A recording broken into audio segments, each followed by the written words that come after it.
Bueno, habiendo dicho todo eso, ¿verdad? Yo quisiera en esta mañana dedicar este servicio o este mensaje y el que viene como introducción y como aperitivo y motivación a lo que es el tema de Por su causa, que este año tiene que ver con los 500 años de la Reforma Protestante. Y mucho de lo que ocurrió en aquella ocasión tenía que ver o giró en torno a la autoridad de la palabra. Este es un año clave, y es un año clave no simplemente porque nos permite celebrar 5 siglos de la Reforma, sino porque el hecho de estarlo celebrando nos ha brindado múltiples oportunidades a múltiples predicadores de poder revisar grandes verdades que, créase o no, muchos en Latinoamérica están escuchando, entendiendo, abrazando por primera vez ahora, 5 siglos después. Yo comentaba, creo que fue el miércoles, que a alguien que está sirviendo como pastor interino, un muchacho joven que estuvo aquí entre nosotros, en un momento dado nos decía en Temuco, Chile, el fin de semana pasado, ya no me quedan lágrimas con qué llorar.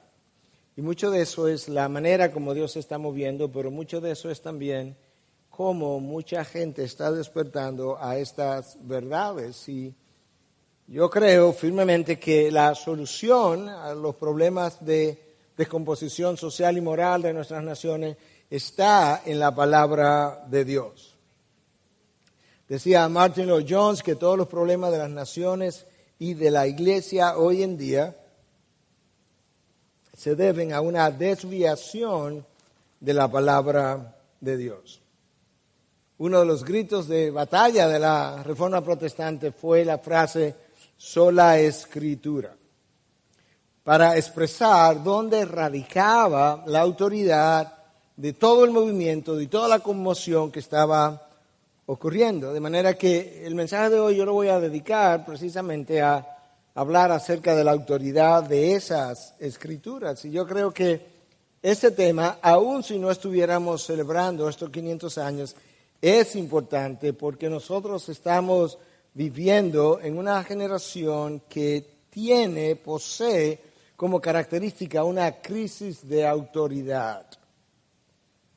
Una crisis de autoridad que quizás comenzó a tomar fuerza a partir de la década de 1960, la década de los hippies, la década de la proliferación del sexo libre.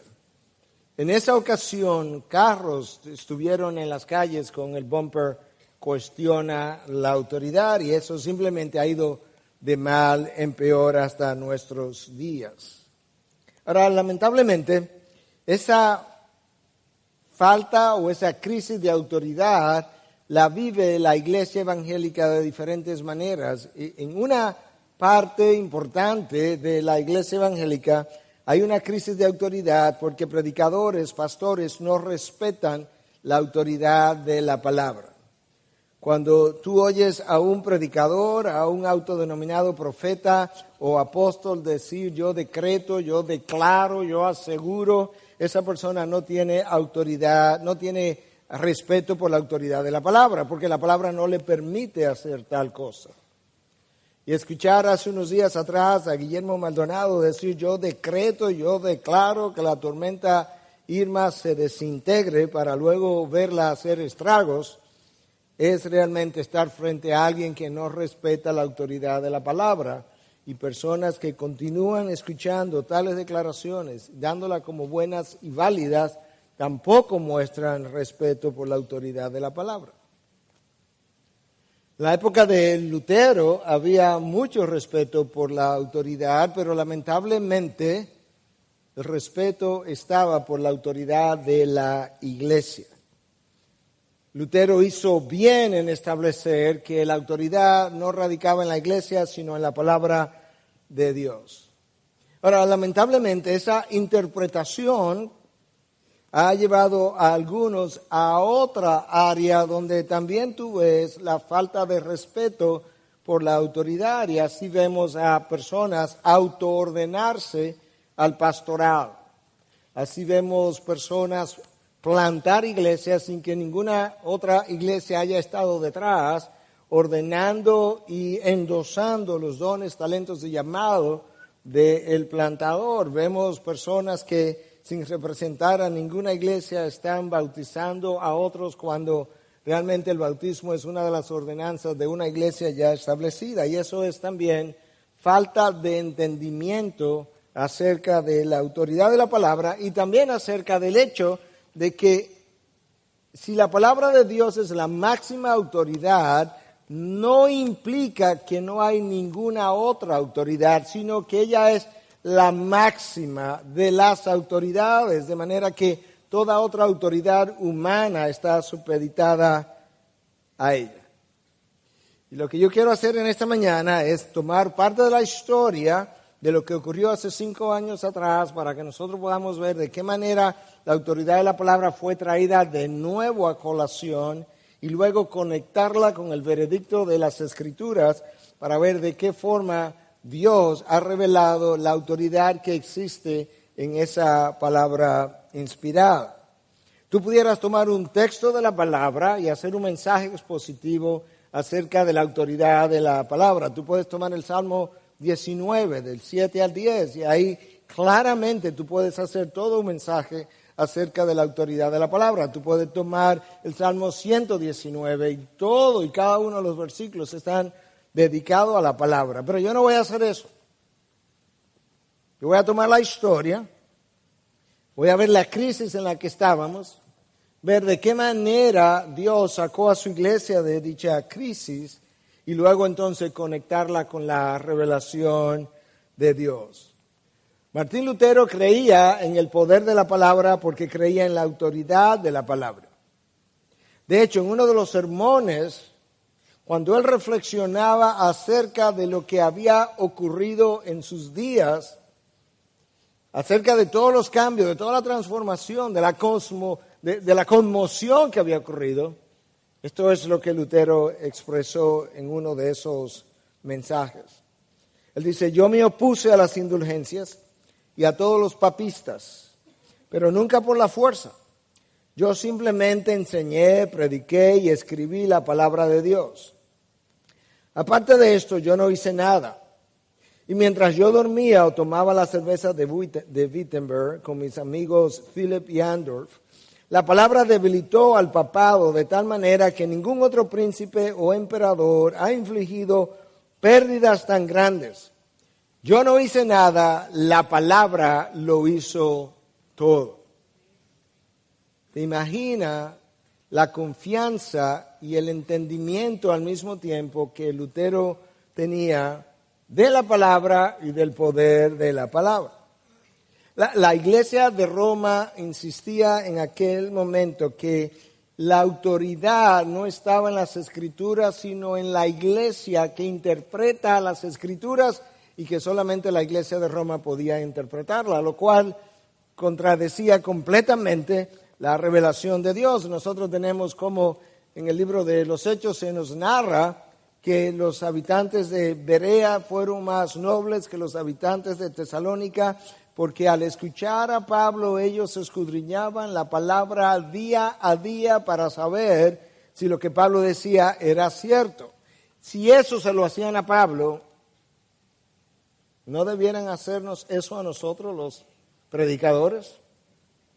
Usted necesita revisar, escudriñar la palabra para ver si lo que sale del púlpito es algo que la palabra revela. Roma afirmaba y afirma que la palabra, la tradición y las enseñanzas de la iglesia o el magisterio están a la misma altura y que cada una de ellas contribuye a la salvación de las almas. Y que ninguna de ellas se puede sostener sin la otra. Lutero decía no. De hecho, Jesús mismo habló del mismo problema en la época cuando él estuvo caminando entre nosotros. Recordemos que no hay nada nuevo debajo del sol. Si ocurrió en la época de la Reforma, ocurrió también en la época de Cristo. Y esto es lo que él dice en Marcos 7, versículo 13. Invalidando así la palabra de Dios por vuestra tradición, la cual habéis transmitido, y hacéis muchas cosas semejantes a estas. Ustedes, fariseos, han abrazado la tradición, y al abrazar la tradición, no solamente la han puesto a la altura de la revelación de Dios, la han puesto por encima de la revelación de Dios hasta el punto de invalidarlas.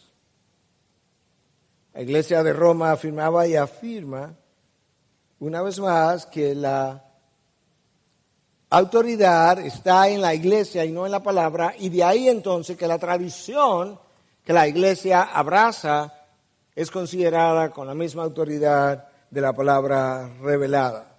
Tenemos que recordar, hermanos, una y otra vez que es la palabra la que juzga a la Iglesia y no al revés.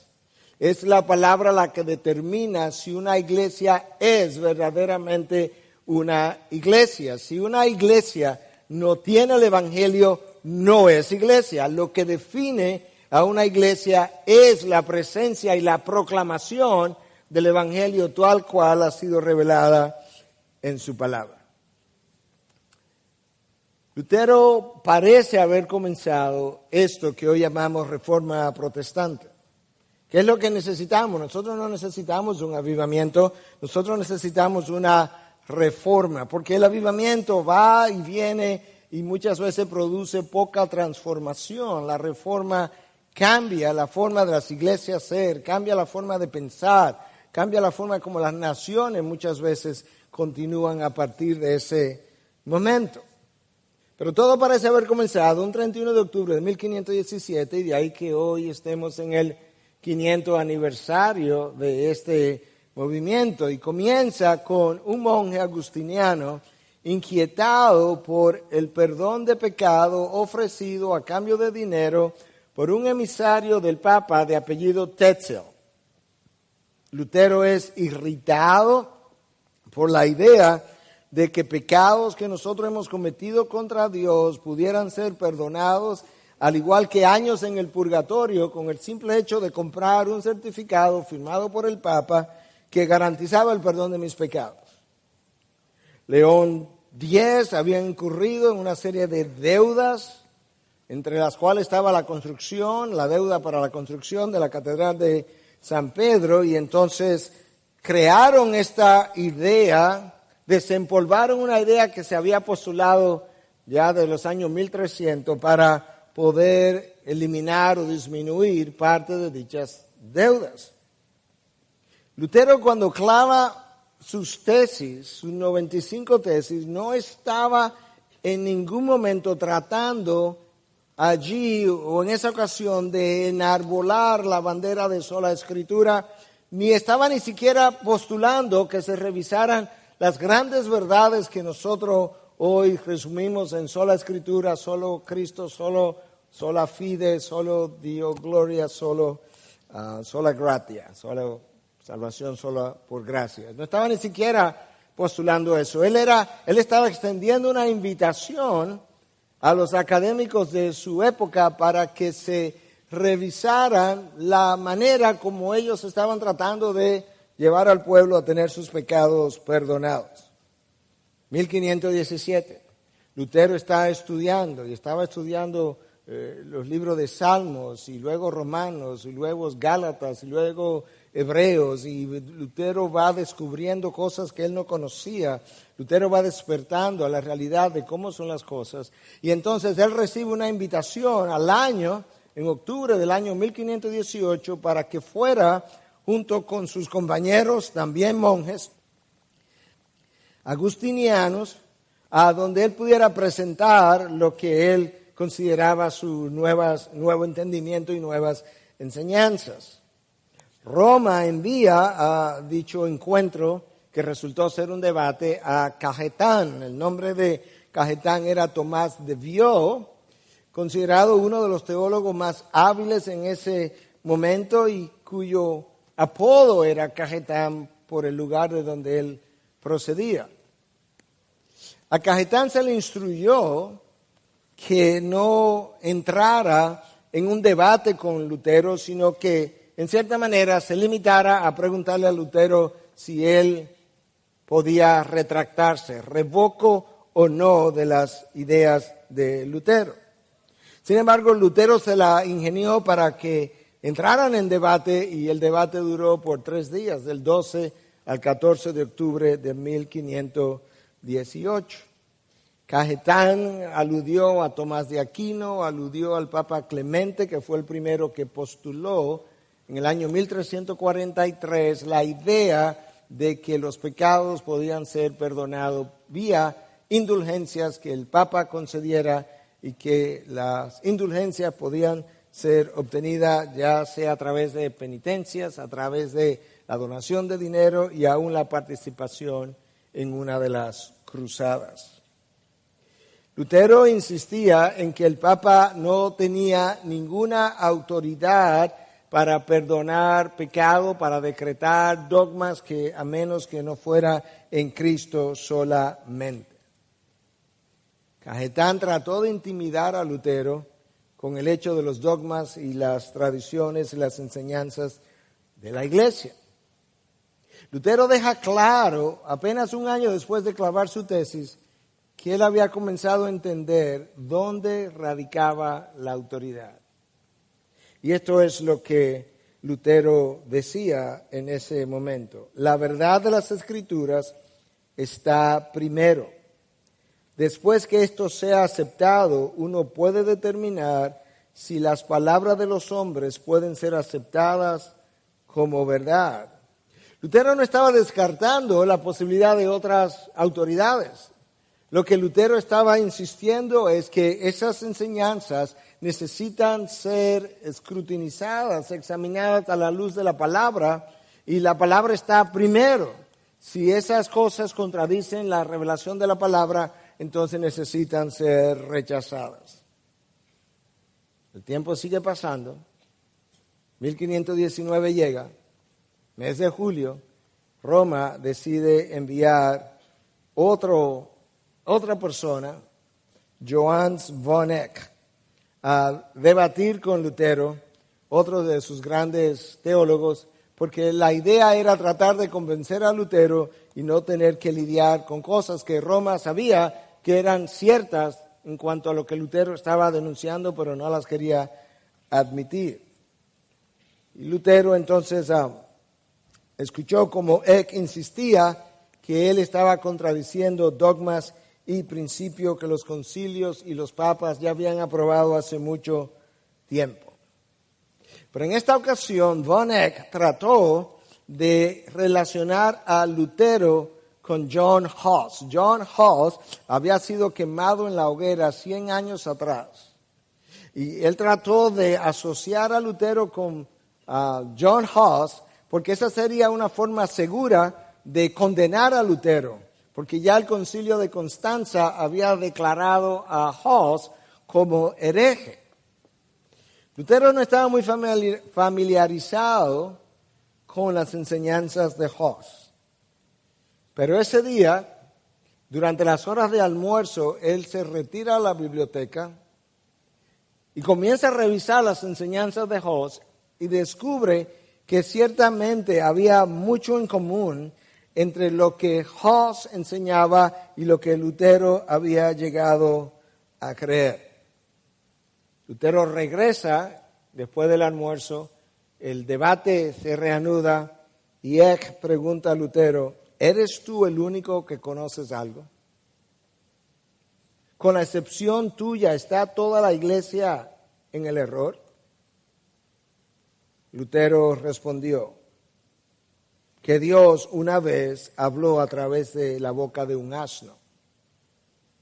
Yo le voy a decir directamente lo que pienso. Yo soy un teólogo cristiano y he decidido no solo afirmar, sino también defender la verdad con mi propia sangre y aún con la muerte.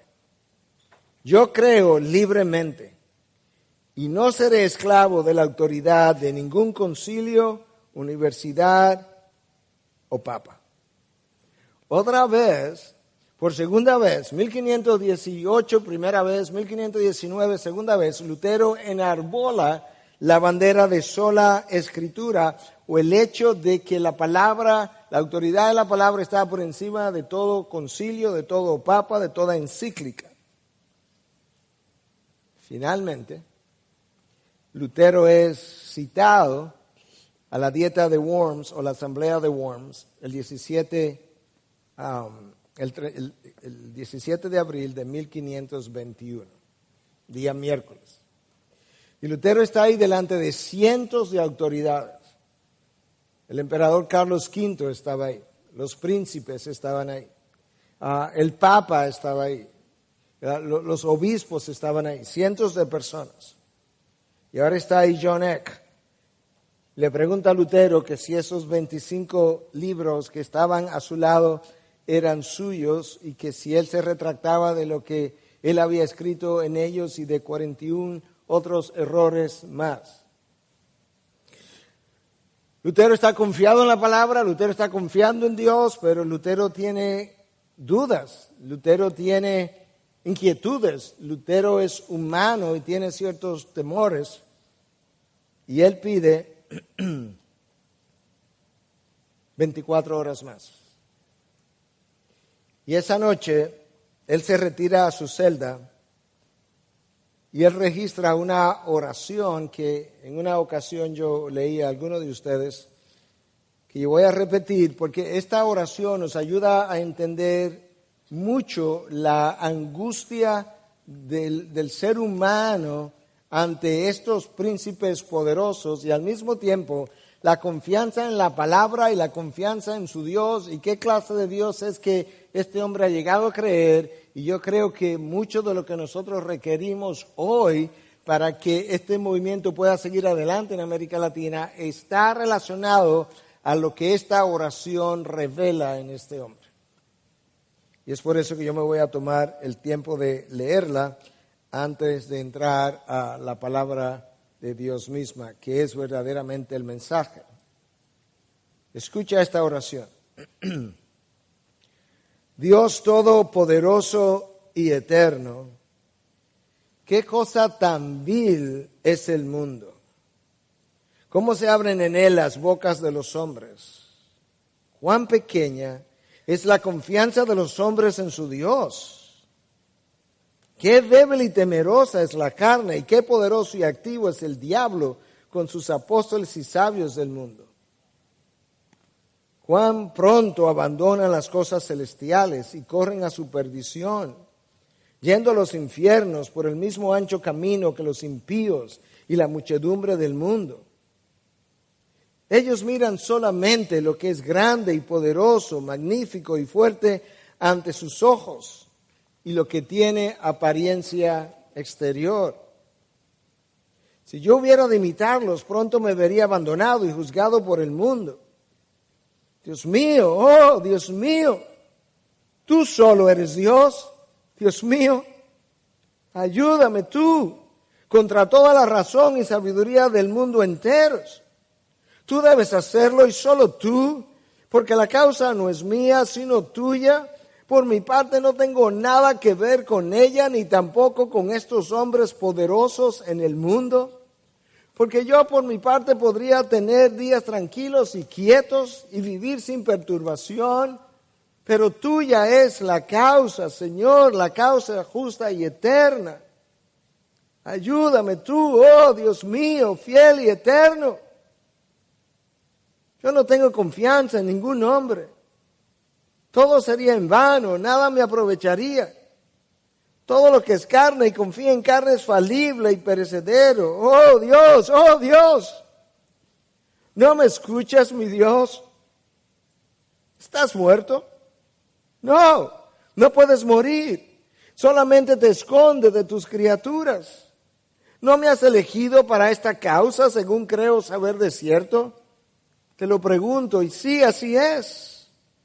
Tú debes dirigir mis pasos, porque nunca en mi vida me habría propuesto oponerme a señores tan grandes y poderosos, y nunca lo hubiera pensado.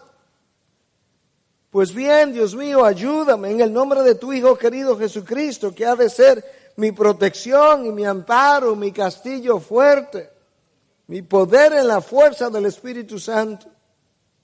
Señor, ¿dónde te escondes? ¿Por qué tardas? Tú, Dios mío, ¿dónde estás? Ven, Yo estoy pronto hasta perder mi propia vida, paciente como un cordero, porque justa es la causa y tuya es, y por lo tanto no me separaré de ella ni de ti en toda la eternidad.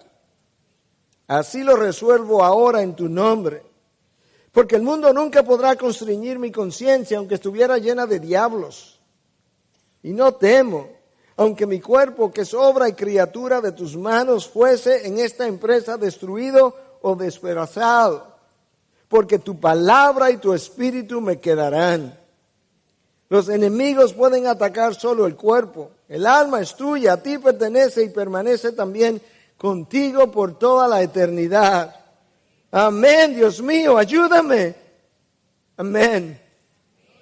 Esa es la convicción de un hombre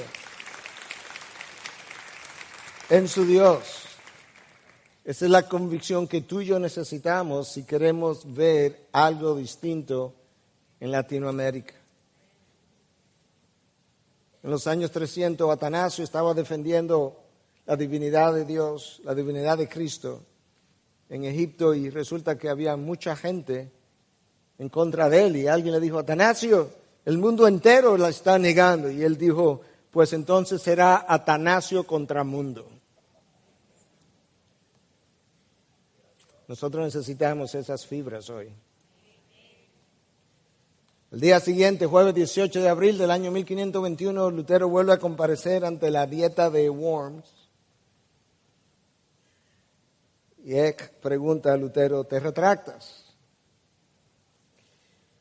Lutero dice: por la misericordia de Dios, yo le pido a su majestad imperial y a sus ilustres señores o a cualquier otro que esté aquí que testifique y refute mis errores y lo contradiga con el Antiguo Testamento y el Nuevo Testamento. En otras palabras, sola Escritura. Yo estoy listo, si soy instruido de una mejor manera, a retractarme de cualquier error, y yo sería el primero en eliminar o tirar mis escritos en el fuego. Imagínate, tú estás ahí, cientos de autoridades delante de ti, el emperador Carlos V, el Papa, aquí está el famoso imperio sacro germano, que no era ni sacro ni germano, pero así se llamaba. Y John Eck le dice: su respuesta no va al punto. No debe haber ningún cuestionamiento acerca de las cosas que los concilios de la Iglesia ya han condenado y las cosas sobre las cuales ya se han tomado decisiones. Danos una respuesta clara y llana a esta pregunta. ¿Repudia usted o no sus libros y las cosas escritas en ellos? Lutero dice: ya que su más serena majestad y todos sus príncipes requieren una respuesta clara, simple y precisa, yo le daré una sin cuernos ni dientes. Y es esta: yo no puedo someter mi fe al Papa o a los concilios, porque está tan claro como el día que ellos han errado continuamente y se han contradicho a sí mismos. A menos que ello sea convencido por el testimonio de las Escrituras o por razones evidentes. Me mantengo firmes en las Escrituras por mí adoptadas. Mi conciencia es prisionera de la palabra de Dios y no puedo ni quiero revocar ninguna, viendo que no es seguro o justo actuar contra la conciencia. A Dios que me ayude. Amén. Lutero sella en esa ocasión de una vez y para siempre el principio de sola Escritura, la Escritura como la corte final de apelación en todo el universo. La pregunta que tú y yo necesitamos hacernos es: ¿qué es lo que hace o hizo que un hombre solo pudiera levantarse en contra de todo un imperio político y religioso al mismo tiempo, con la certeza de que estaba parado en la verdad? La respuesta a esa pregunta es clave, porque la respuesta a esa pregunta debe decirnos a nosotros la clase de predicadores y líderes que la iglesia de Latinoamérica necesita de aquí en adelante. Y la respuesta a esa pregunta puede y debe alimentar el valor y el coraje de los hijos de Dios en este tiempo. Lutero estaba convencido que la Biblia es la palabra de Dios y no las opiniones de los hombres. Estaba convencido de que Dios había inspirado la Biblia. A.W. Pink decía: si negocias el dogma de la inspiración verbal, o el hecho de que cada palabra ha sido inspirada por Dios, lo único que te queda es como un barco sin timón en medio de un mar tormentoso, a merced de todo viento y de todo golpe de ola. Si niegas que la Biblia es la palabra de Dios, te quedas sin un estándar final de medida y sin ninguna autoridad suprema. Es inútil discutir cualquier doctrina enseñada por la Biblia hasta que no estés preparado para admitir sin reservas que la Biblia es la corte final de apelación. Si aceptas que la Biblia es una revelación divina y la comunicación de la mente y la voluntad de Dios a los hombres, entonces tiene un punto fijo a partir del cual podrás avanzar en el terreno de la verdad. Tú puedes predicar, proclamar la autoridad de las Escrituras a partir de múltiples pasajes de la Biblia. Sin embargo, hay un texto que yo creo que es cardinal y primero que todos para hablar de la autoridad de la Biblia. Y está en 2 de Timoteo 3:16. Y como esta es la Escritura, todo lo anterior era historia, mi mensaje comienza ahora. Porque el mensaje es la palabra de Dios y no la historia. 2 de Timoteo 3:16 dice: toda Escritura es inspirada por Dios y es útil para enseñar, para arrepentir, para corregir, para instruir en justicia. Nota cómo el texto comienza diciendo toda Escritura, no el Nuevo Testamento, no el Antiguo Testamento, no las palabras en rojitas que Jesús pronunció en la Biblia de algunos de ustedes, no los textos que nos parecen relevantes hoy, no los textos que a mí me gustan porque me hacen sentir bien. No. Toda Escritura, desde Génesis 1:1 hasta Apocalipsis 22, ha sido inspirada por Dios. John Frame, uno de nuestros teólogos contemporáneos, dice: la autoridad divina es la razón última de por qué las Escrituras son autoritativas. Su autoridad es absoluta porque Dios es absoluto. Y la Escritura es su comunicación personal para nosotros. La palabra que Pablo usa ahí cuando escribe a Timoteo para inspirada es theopneustos, que implica exhalada. Toda Escritura ha sido respirada por Dios. De principio a fin, cada texto. Calvino decía que la autoridad de la palabra radica en su inspiración. Claro, si Dios no inspiró la Biblia, nosotros no tenemos ninguna base para discutir absolutamente nada, y mucho menos con toda autoridad como nosotros quisiéramos hacerlo. Pero Lutero insistía, y nosotros también, que justamente porque las Escrituras han sido inspiradas por Dios, esa es la razón por la que la tradición de los hombres no puede estar al lado, a la misma altura que la palabra de Dios. Si Dios creó el mundo, como algunos testifican, y se desentendió de él y lo abandonó a sus leyes naturales, entonces Dios no nos dio revelación. Entonces, si Dios no nos dio revelación, nosotros no tenemos autoridad de parte de Dios. Pero si Dios inspiró las Escrituras de manera verbal, cada palabra ha salido literalmente de Él, entonces cuando la Biblia habla, Dios habla. y cuando Dios habla, el hombre calla. Eso es como es. Él es creador y nosotros criatura. La autoridad de la palabra está relacionada a dos pilares o principios fundamentales. Uno, la concepción que tú tienes de Dios, y dos, la idea de si Dios inspiró o no inspiró la palabra. Si Dios no es omnisciente, si Dios no es santo, si Dios no es justo, si Dios no es soberano, como las Escrituras afirman, entonces nosotros no podemos insistir en el sometimiento incuestionable a las Escrituras porque Dios no es nada de eso.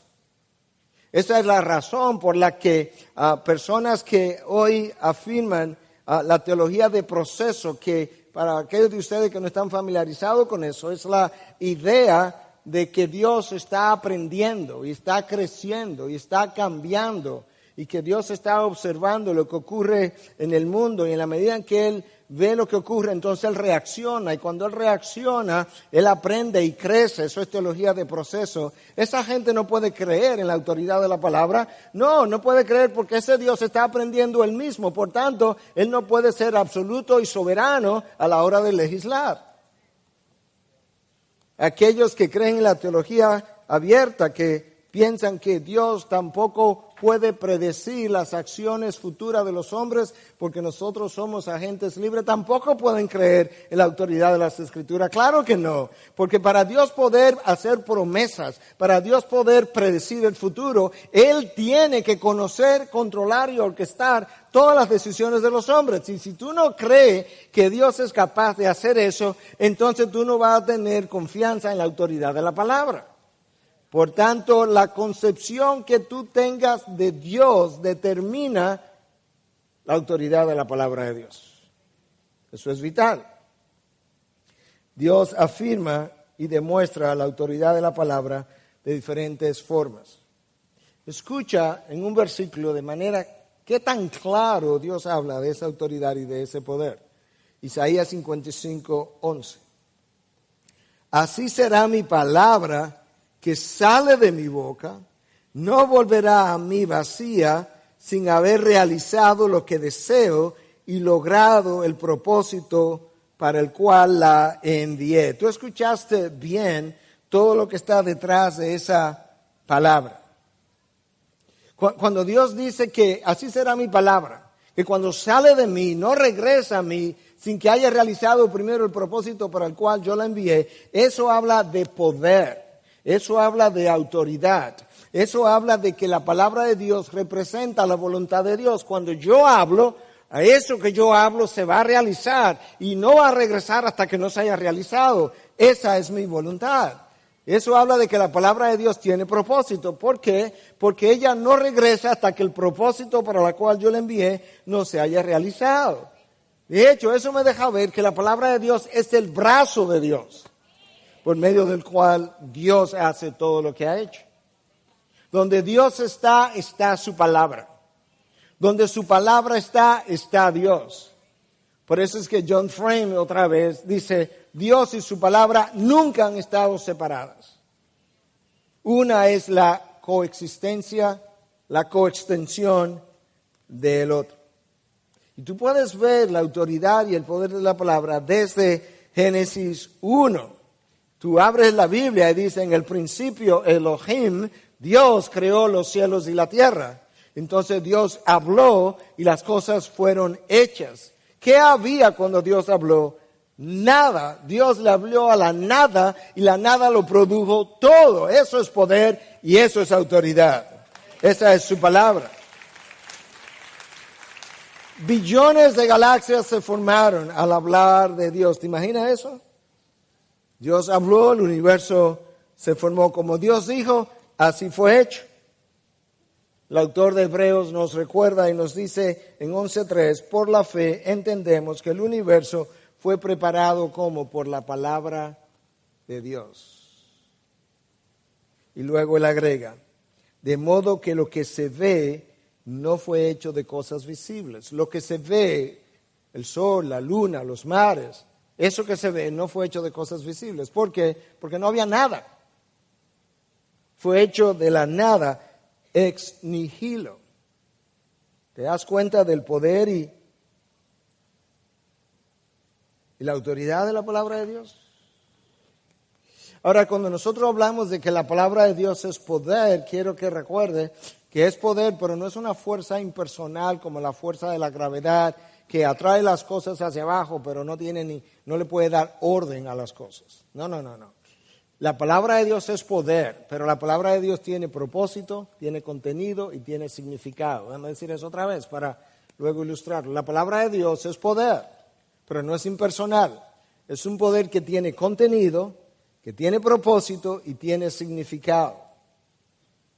Cuando Dios dice, júntense las aguas debajo de los cielos, las aguas no salen corriendo sin saber lo que van a hacer y sin saber dónde se van a parar. Ellas salen, ¿verdad? Se van a juntar, ellas salen moviéndose y se juntan y se detienen justamente donde Dios quería que se detuvieran para que apareciera lo seco.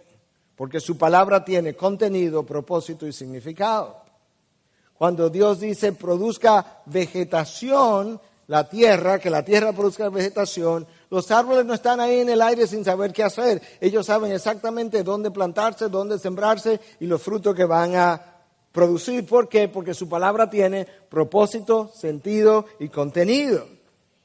Cuando Dios dice, haya lumbreras en los cielos para separar el día de la noche, Dios concibió el sol y la luna en su mente y luego dice, haya lumbreras para separar el día de la noche. El sol sabía exactamente qué tamaño tomaría, el lugar que iba a ocupar y la luna por igual.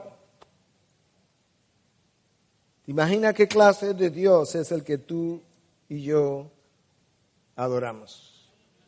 Es un Dios capaz de crear realidades con lo que Él habla. Y cuando Él habla, Él simplemente proyecta lo que es una realidad en su mente y así es. Es la palabra de Dios la que tiene poder de crear realidades, no la palabra de aquellos que viven proclamando, pisando y proclamando. Todo lo que Dios ha hecho, lo ha hecho por medio de su palabra y Dios no ha hecho absolutamente nada que no haya sido por medio de su palabra. Dios está tan conectado a su palabra y cuando Dios nos envió a su unigénito, ¿qué nombre le dio? La palabra. El principio era el verbo, que en griego es logos, y logos es palabra. Eso es Antiguo Testamento. Ahora tú llegas al Nuevo Testamento y te encuentras a Cristo enseñando y las multitudes reaccionando. En el Antiguo Testamento, cada vez que Dios habló, algo pasó, hubo una respuesta. Dios dio la ley a Moisés y cuando él habló, el monte tembló. Bueno, algo parecido ocurrió en el Nuevo Testamento, pero de otra manera. En una ocasión Cristo sube al monte y predica el famoso sermón del monte y la gente estaba ahí con los ojos abiertos, escuchando algo distinto y al final Mateo recoge en 7, 28 y 29 lo siguiente. Cuando Jesús terminó estas palabras, las multitudes se admiraban de su enseñanza porque les enseñaba como uno que tiene autoridad y no como sus escribas. Las multitudes no simplemente dijeron, wow, esto es profundo, wow, esto suena distinto. Las multitudes dijeron, no, es que además de todo eso, aquí hay una autoridad que se percibe. Esta autoridad es distinta a la autoridad de los escribas. Y la pregunta que pudiéramos hacernos entonces, ¿qué le dio autoridad a Jesús al hablar? Bueno, hay varias cosas que pudiéramos mencionar y apoyar con las Escrituras. La santidad de su vida, que fue endosada por el Espíritu Santo. Este es mi Hijo amado en quien tengo complacencia y sobre él descendía el Espíritu de Dios en forma de paloma. El dominio de las Escrituras, él era el objeto de enseñanza, pero él era el sujeto de las Escrituras. Y el hecho de que él predicó solamente lo que su padre le enseñó o le encomendó que predicara. tomemos cada una de esas tres condiciones que le dieron autoridad, porque tenemos que ver en qué radicó la autoridad de la palabra que Jesús predicó, porque eso nos sirve a nosotros de ilustración, los predicadores. En primer lugar, la santidad de Jesús endosada por el Espíritu de Dios. El predicador no puede vivir una vida carnal o un pie en el mundo y un pie en el reino de los cielos y pensar que Dios va a endosar su enseñanza con autoridad. Escucha lo que Pablo escribe a Timoteo en su segunda carta en 2:21. Si alguno se limpia de estas cosas, será un vaso para honra, santificado, útil para el Señor, preparado para toda buena obra. La utilidad del vaso de que habla Pablo a Timoteo va precedida de si alguno se limpia de estas cosas, santificado, requiere limpieza de algunas cosas, santificación para entonces ser útil para el Señor. Ahora escuchen, la autoridad no radica en la santidad del predicador, la autoridad todavía radica en la palabra de Dios.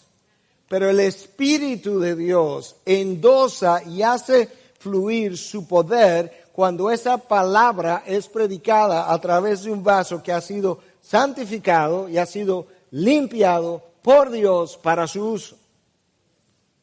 La santidad de vida en Jesús. Lo segundo que le dio autoridad a la enseñanza de Jesús fue el dominio de las Escrituras. Como decía, él era el objeto y él era el sujeto de las Escrituras. Ellas apuntaban a él, escudriñar las Escrituras, porque ellas son las que hablan de mí. De manera que cuando Cristo enseñaba las Escrituras, enseñaba de sí mismo. Pero escucha ahora, como Pablo le dice a Timoteo en 2:15, procura presentarte ante Dios como un obrero que no tiene de qué avergonzarse, que maneja con precisión la palabra de verdad. Nota la asociación que Pablo hace entre precisión y un obrero que no tiene de qué avergonzarse. Timoteo, sé diligente, no simplemente procura diligentemente, sé diligente en ir delante de Dios sin que tenga que avergonzarte.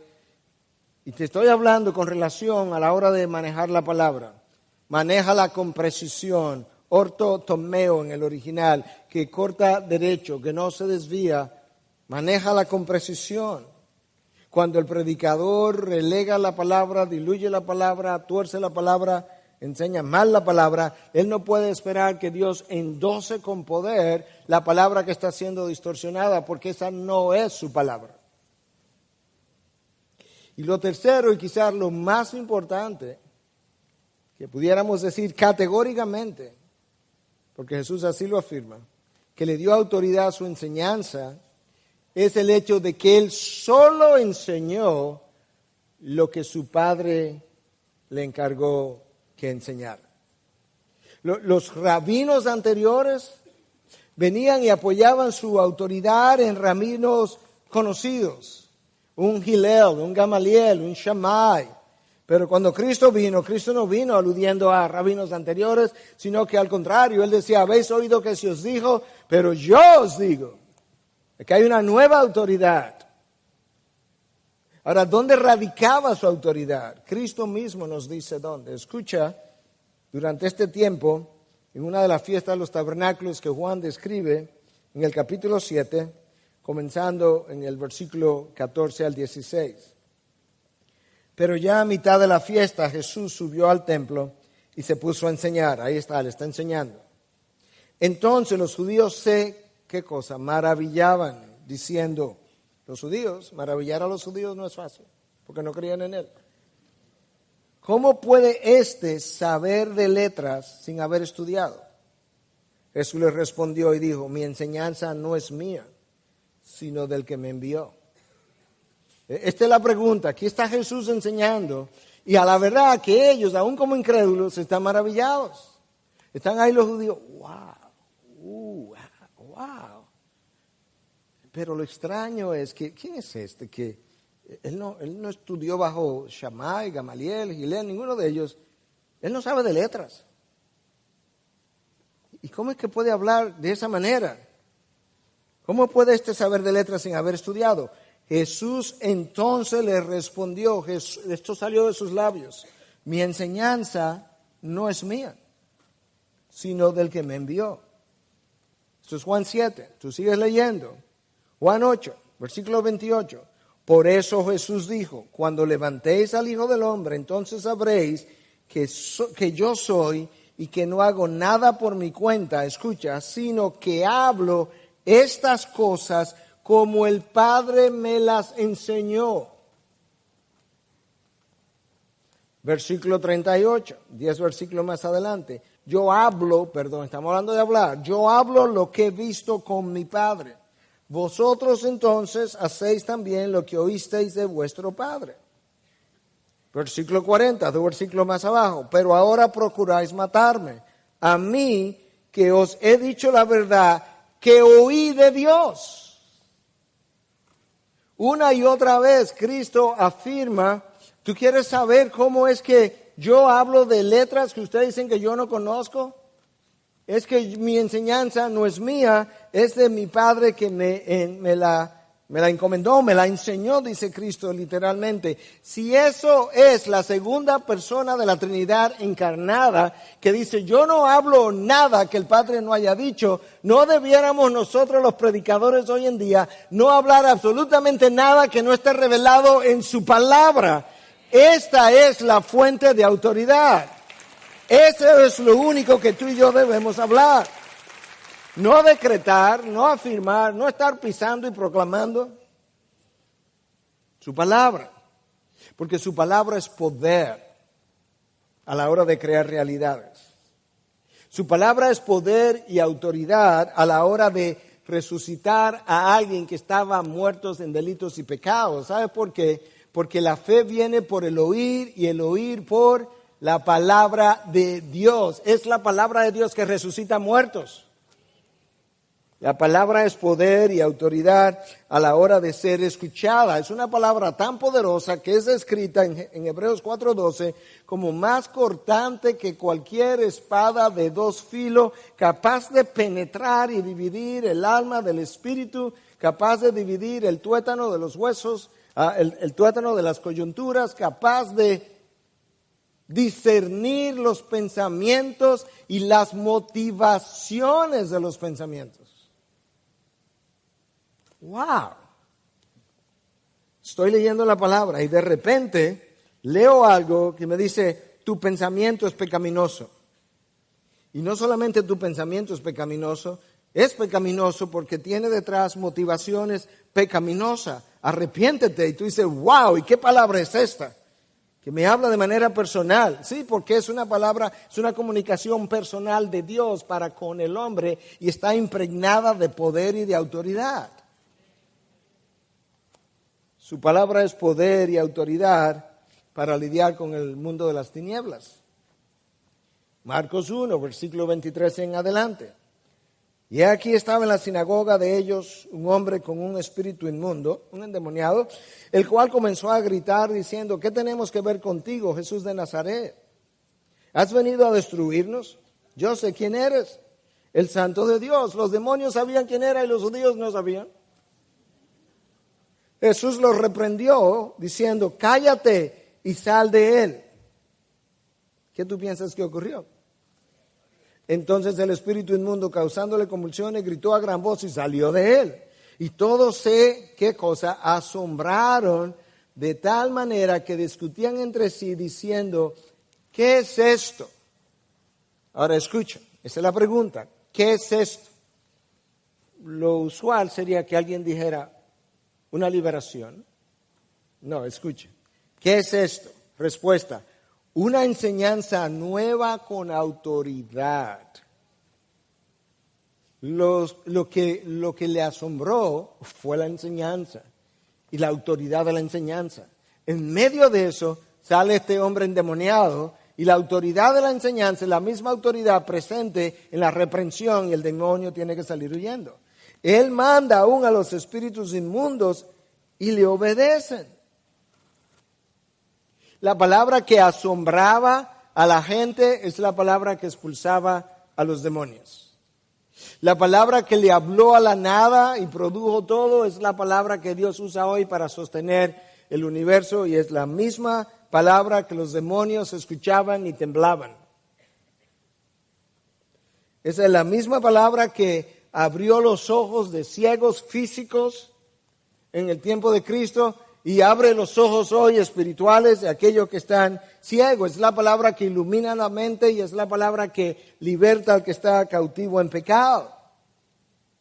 Pablo está tan convencido del poder de la palabra que él escribe a Tito en 2:15 y le dice, habla, exhorta y reprende con cautela. No, con autoridad. Que nadie te menosprecie.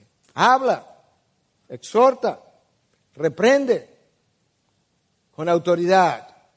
¿Con cuál autoridad? La autoridad de la palabra. El predicador amedrentado no tiene confianza en la palabra de Dios. El predicador que no confronta el pecado, él no cree en la palabra como fuego y como martillo que despedaza la roca y que es capaz de consumir nuestras impurezas y destruir nuestras fortalezas espirituales de pecado. El predicador que sugiere a su congregación, en vez de basado en la palabra, comanda a la congregación, él no ha entendido la autoridad que Dios ha puesto en su palabra. Lo que él no debe hacer es comandar algo que es su pura opinión, sino la palabra de Dios. Y yo creo que si hay algún deseo en mi corazón en esta mañana, es que tú puedas salir de este lugar con una nueva idea, renovada, reavivada, reverdecida, agrandada de lo que la palabra es, lo que representa y la autoridad que ella tiene, de tal manera que nunca más la cuestione, nunca más la pisotee, nunca más la diluya, nunca más la ignore, nunca más la relegue a un segundo plano. Déjame cerrar con esta cita, pensamiento, idea, un tanto, como si fuera una cita, es un tanto larga. Por eso mi cierre es anónima, pero aparece en varios lugares distintos. Para que tú puedas entender un poco más y puedas irte más animado esta mañana acerca de la palabra y quieras unirte a la celebración de estos 500 años de la Reforma, que fue lo que nos trajo de nuevo a colación la idea de que la palabra es la máxima autoridad sobre los hombres. La Biblia contiene la mente de Dios, la condición del hombre, el camino de salvación, la condenación de los pecadores y la felicidad de los creyentes. Sus doctrinas son santas, sus preceptos son mandatorios, sus historias son verdaderas y sus decisiones inmutables. Léela para hacerte sabio, créela para estar seguro y practícala para ser santo.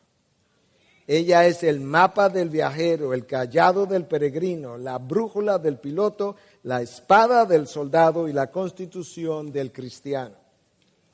En ella el paraíso es restaurado, los cielos abiertos y las puertas del infierno desenmascaradas. En la Biblia, Cristo es el gran tema. Nuestro bien es el diseño y la gloria de Dios es la meta. Ella debe llenar tu memoria, gobernar tu corazón y guiar tus pasos. Léela lentamente, frecuentemente y devocionalmente. Es una fuente de riqueza, un paraíso de gloria y un río de placer. Se te da en vida, se abrirá en el juicio y será recordada para siempre.